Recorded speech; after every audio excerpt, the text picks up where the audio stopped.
Alright, let's try with a naphtha. You can see immediately how much dirt's come off there in old grease.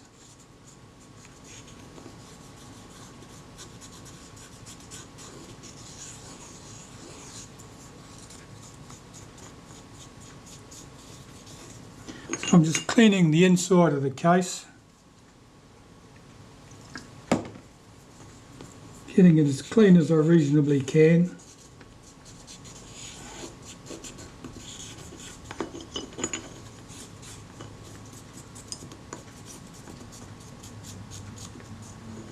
It seems fine. Let's clean that top edge. And then clean the outside of the case.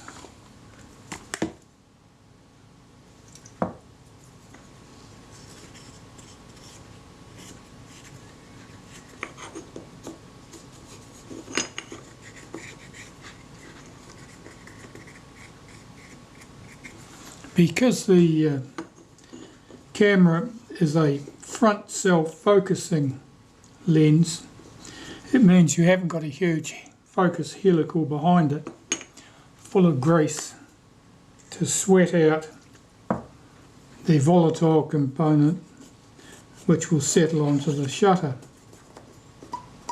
So in that regard it's not as greasy or as sticky as a shutter might be in, say, in a retina, for example.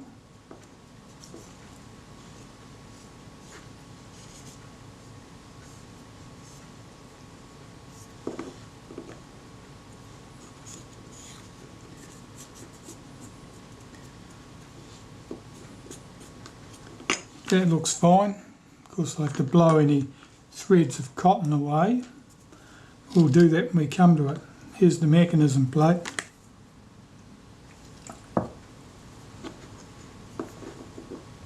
Now the retaining ring runs round here. And that was quite hard to get off. There was certainly some dried grease there. Now, grease can often, when it loses all its volatile components, you can often be left with a hard wax, or in severe cases like a lacquer on the metal, which doesn't act like a lubricant at all. This is moving quite easily. Those threads have cleaned up very well.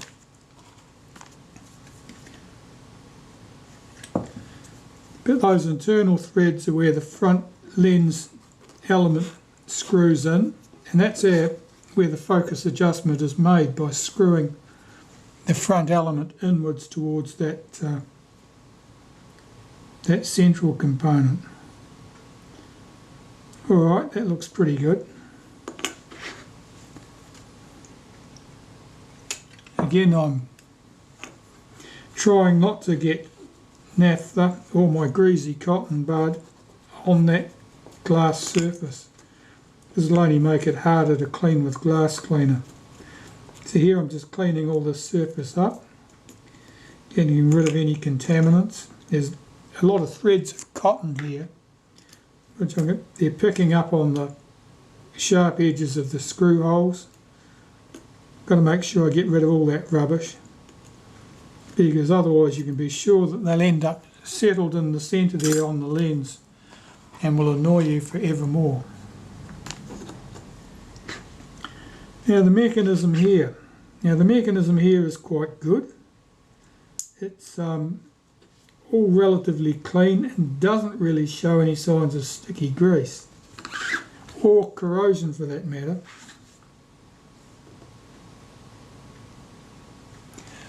I'm going to tip a bit of naphtha on that stuff and just work those levers and then blow it away with the rocket blower.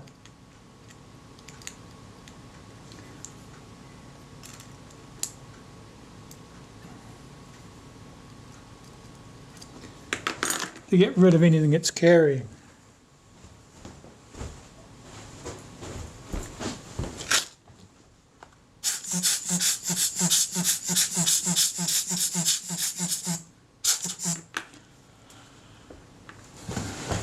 And the idea of blowing the solvent away is that when you blow the solvent away, you're also blowing away any old oil or rubbish that's picked up. If you soak it in solvent and then you leave it till the solvent evaporates, you'll find that whatever that was dissolved in the solvent will settle itself down nice and evenly over everything as the solvent evaporates, and you won't have achieved anything. You may have even gone backwards. Alright, so I'm quite pleased with the state of that. I haven't cleaned the glass yet, of course, but we'll have to do that. And the other components, I'll have to work my way through and clean these too. So I'll start with putting the diaphragm back in the case. So we'll start with the components for the diaphragm. Now this was the moving plate that swings the blades inwards or outwards as you move depending on how you set your aperture ring. And you can see there's a fair bit of grease on there. You can see I'm holding these plates by the edges. That's because if you don't, perspiration and skin oils will etch into the nice clean metal, not necessarily instantaneously, but over time, and leave your fingerprints behind. And when you look at that plate there, you can see it's got some marks. Well, some of those marks are fingerprints. So if you had wonderful records, you'd better find out who it was that had this shutter apart on a previous occasion, or who assembled it in the first place.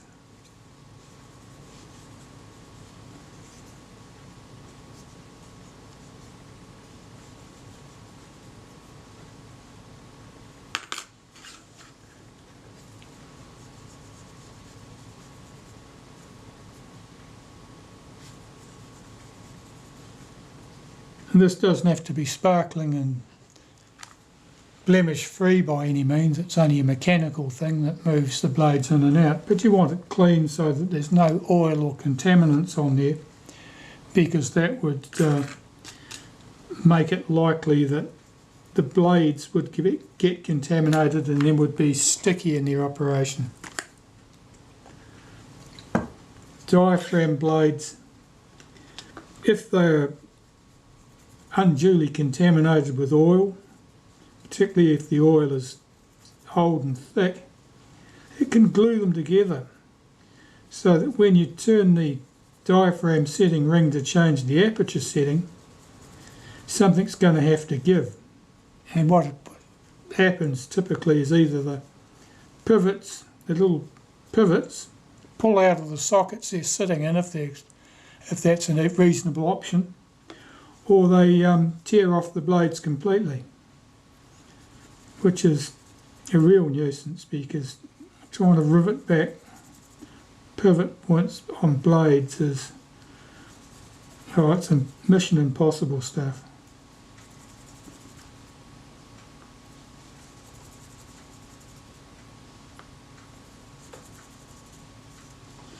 Alright, so that retainer plate looks good. Again, you can see fingerprints on it. Not so much that side, but I could certainly see something on this side at that point there. Yeah, definitely fingerprints there and there, where someone's handled it. This is our blade actuating ring, and this one had some corrosion on it. I'm just giving this a wipe of naphtha first to see if that corrosion wipes off, because it might just be sitting on the surface. I can't see any on that surface now. This surface here, unfortunately, let's have a look at this. Well, that's wiping off too. Well, that's good. Doesn't mean we won't have to do anything major to this. Just clean it.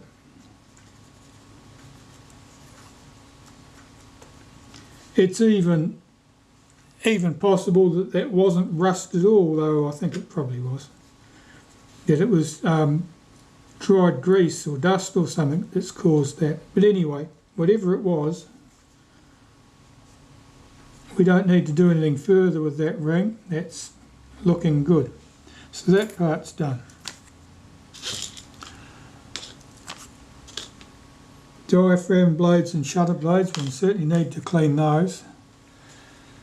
Let's pull in a few other greasy bits while we're in the cleaning mode.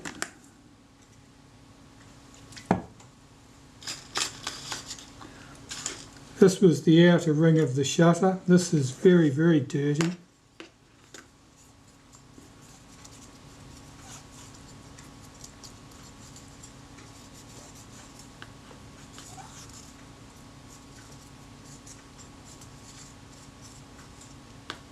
A little bit of grease, a lot more dust I think here.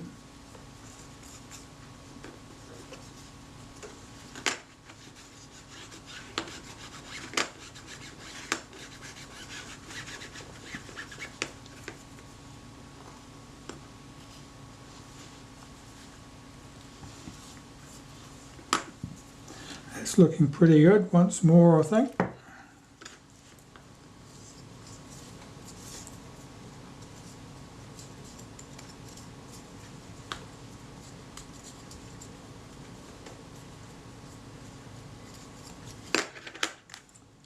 That case is looking good. The shutter speed settings cam plate, this is greasy. It was lubricated when it was put together.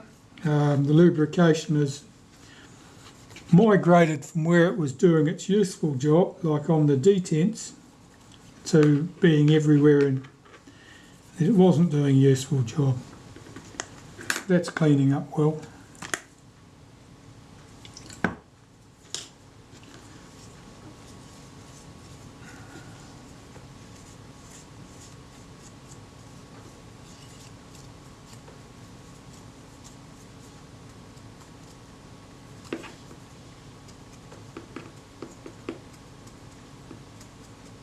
I'm just cleaning around the serrations on the outside of this ring.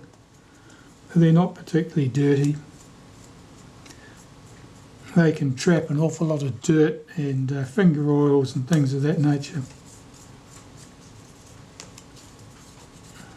And to be unsightly, they don't really affect the behaviour of the shutter at all.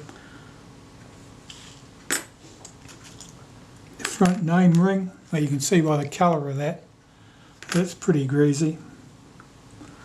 As you can tell, you tend to go through a lot of cotton buds, Q-tips, doing this. But they're cheap. They come $200 to a packet.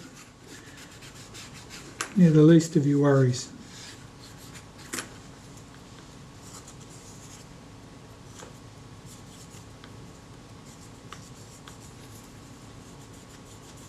This name ring here is quite dull. That's never going to... You could attack it with metal polish, I suppose, but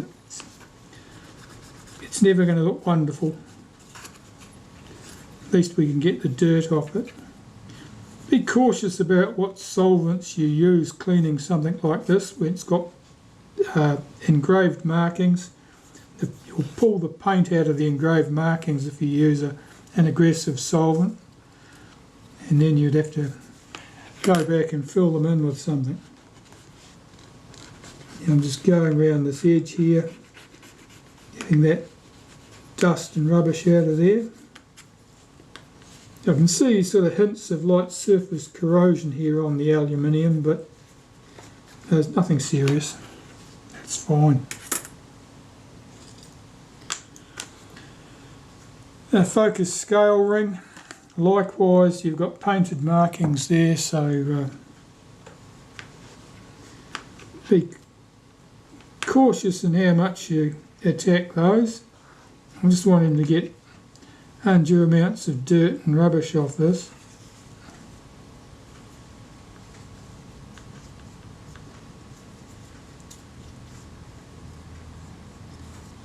Remember, our 3 tiny screws hold this onto the front element, and you need to be aware of that. Make sure that you don't back the screws out too far so that they fall out while you've got it off the shutter.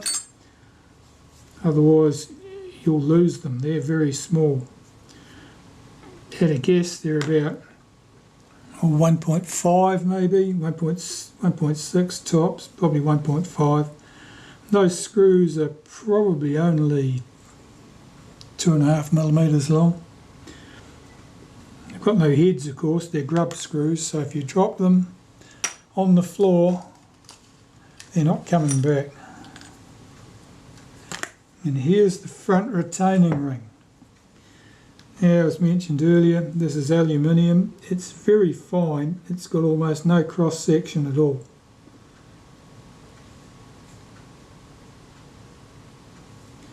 And here I'm just wanting to pick up the old grease and rubbish from it.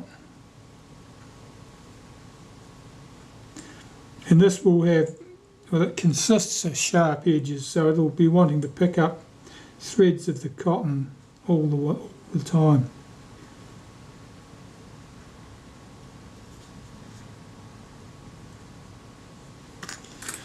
You don't squeeze that between finger and thumb because you'll distort it and it won't want to go back on. What else have we got here? Oh, just looking for the simple stuff to clean. Well, the retaining ring from the back of the camera that holds the shutter into the camera. We can clean that.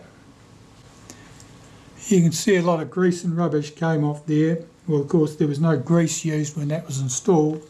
That's all migrated there from somewhere else.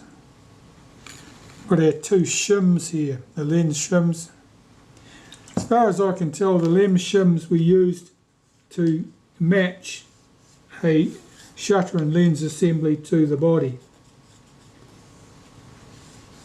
And so Retinettes virtually always will have some shims there. And the thickness of the shims will be very individual. It'll be for that particular body and that particular shutter and lens. And probably what happened in practice in the factory was that the shutter and lens assemblies were all adjusted to focus correctly on a preset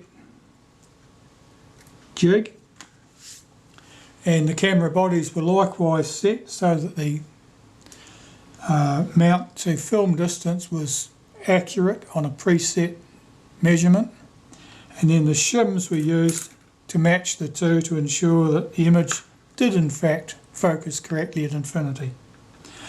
Okay, so far so good. What else have we got here? Oh, that greasy front lens group. You better have a look at that. Now that's lots of grease on that. That's where it was screwed into the mechanism plate. Again, I want to try and keep away from the glass. When you see very dark old grease like that, it means it's been there a long time typically.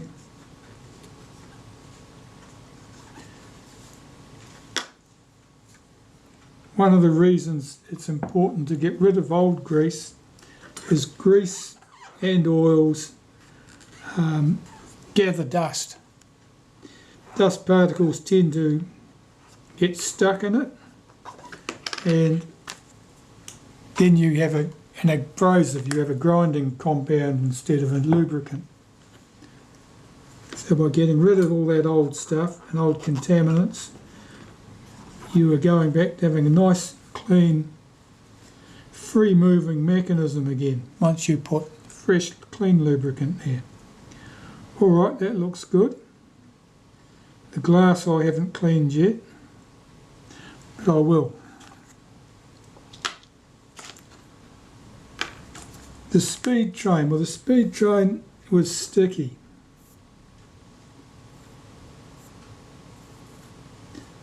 That should return under its own steam.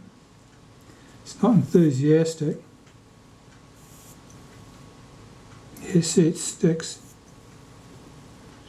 So that certainly needs to be cleaned. That I'm going to put in the ultrasonic cleaner, and then I can lubricate it with a bit of graphite powder. Well, here is the retard gear train fresh back from the ultrasonic cleaner. We'll see how it behaves now.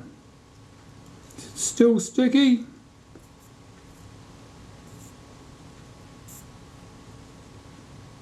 Not keen to roll back to the rest position.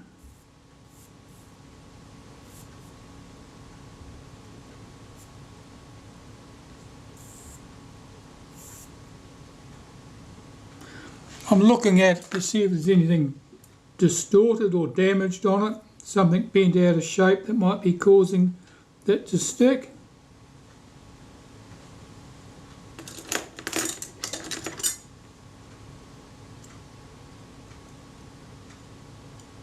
Checking to see if any parts are rubbing.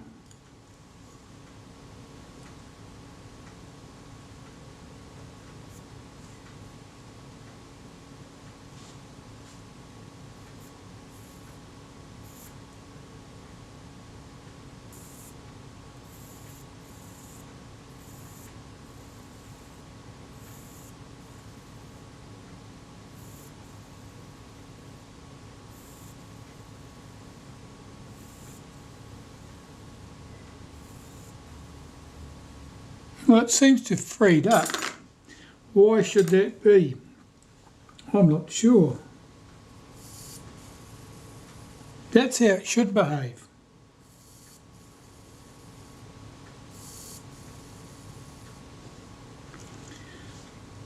I've just blown out the naphtha from the cleaning process. I wonder whether there was some stuck under those surfaces still, which were effectively sticking these surfaces together. Where this arm has quite a broad section here where it passes underneath that plate. I wonder whether there was a film of naphtha sitting under there holding that.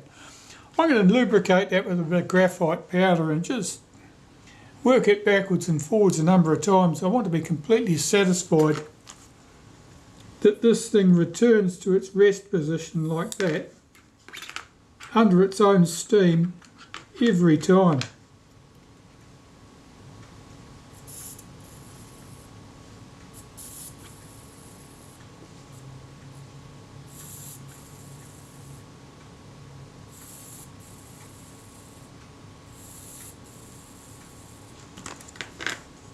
Got the case here pretty much cleaned up.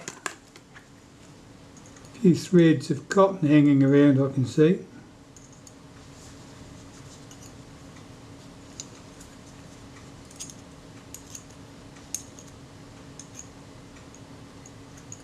Tend to get caught on the sharp edges of the metal, but I need to clean that glass, so I'm just using some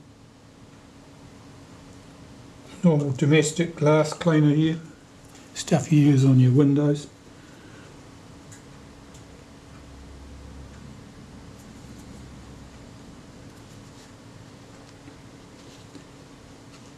And the inside surfaces are the most important because of course we won't be able to get to those once the shutter's assembled. The rearmost surface here doesn't look particularly pretty.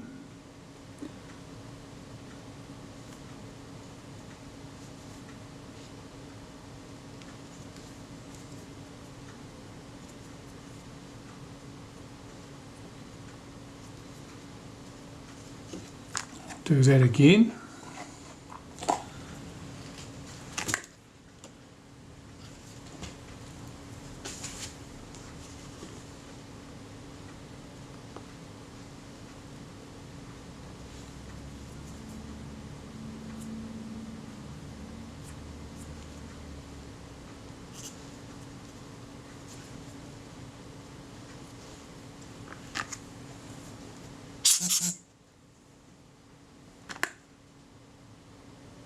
There was a few marks on there, but that looks fine. Much better than it was. Okay. Let's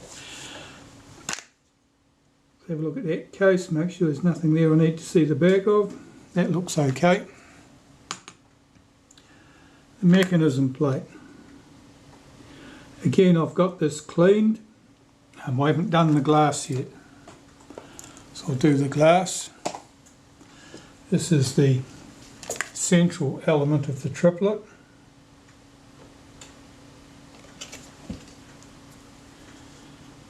And this face is the face that faces towards the back of the camera. This is the surface we certainly can't get to once the case and the mechanism plate are assembled together.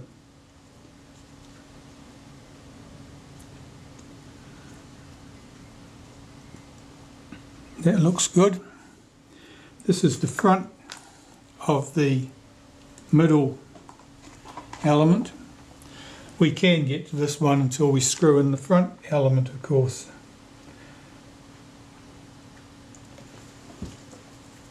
So if I need to, I can have another go at this one before we close the shutter up. But by cleaning it at this stage, it allows me to better judge the state of the glass on this side, because I can look through and see if there is any obvious fault there, like a speck of dust stuck to a surface, something like that.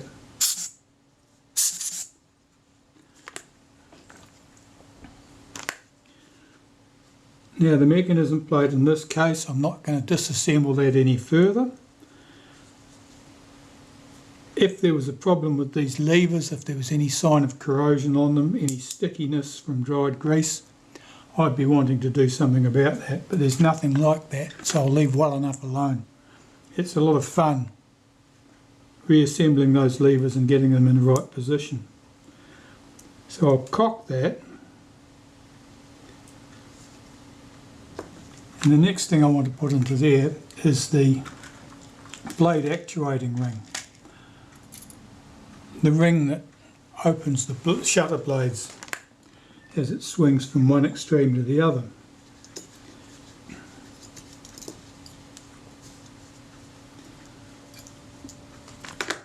I'm going to apply a tiny bit of molybdenum paste to that, just a very, very light smear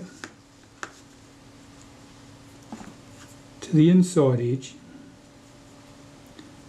and a light wipe on that surface.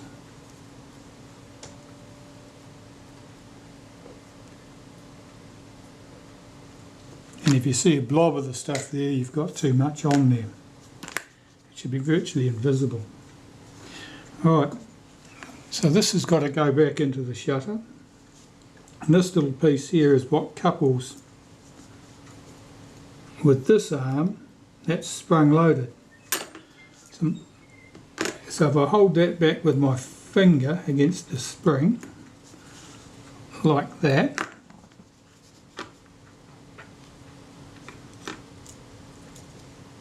I should be able to drop the ring in place,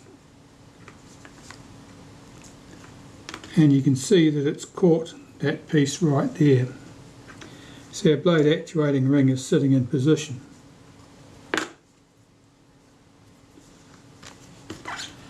That can be held in place now with its 5 tiny screws and washers. I'll see if I can get them all out together on the table where I can see them.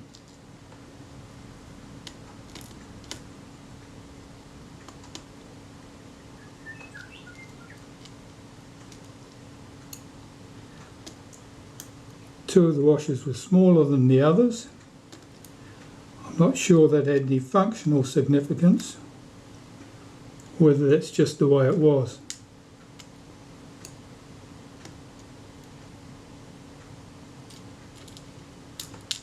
We'll put them back where they came from. And there's our 5 tiny screws. Okay, I'll set this back up on my block of wood.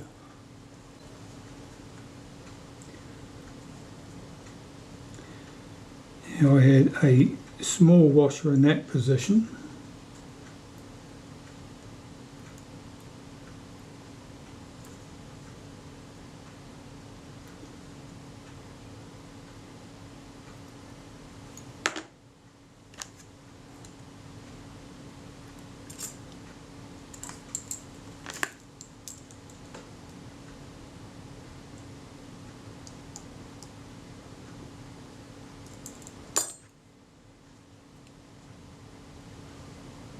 Fairly confident there was a small washer in that position.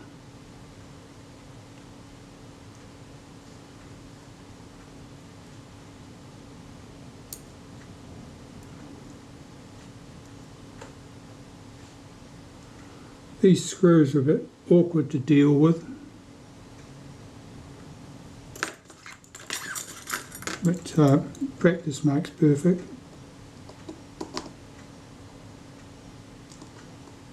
Now I'm struck by the magnetic screwdriver effect there. Could go and demagnetise that, but I'm too lazy, so I'll struggle instead.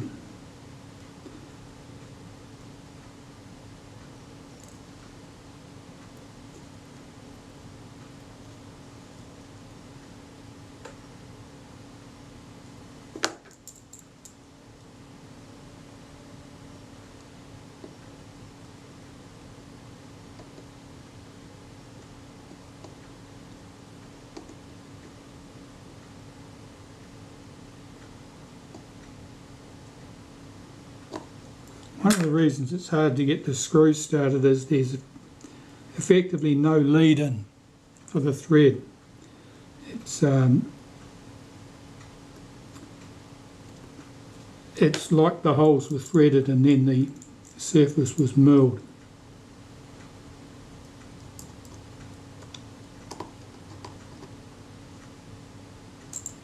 Just making sure that that's snug down, that screw is all the way home. You don't want a gap between the underside of the screw head and that washer, because otherwise the shutter blade can get stuck in that space, and that would be pretty disastrous. It means that the blade would end up sitting at a funny angle and it would jam. So it's important that the blade can only revolve around the screw head.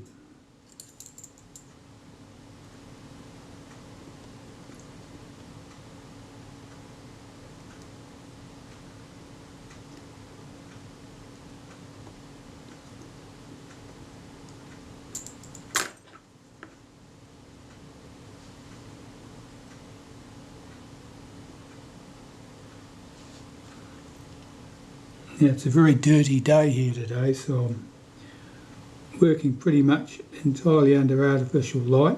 So if the colours are a bit off, that'll be why.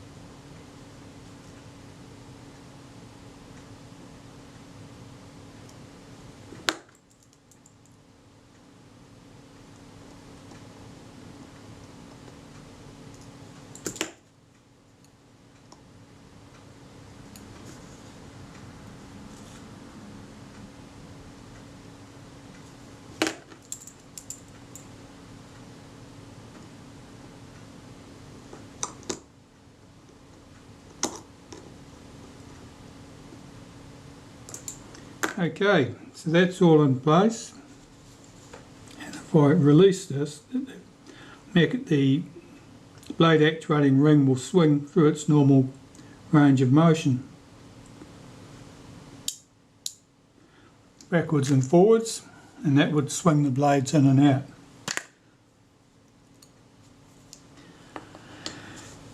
Right, so blades next, I think. Where are we? Yes, I'll start cleaning these blades.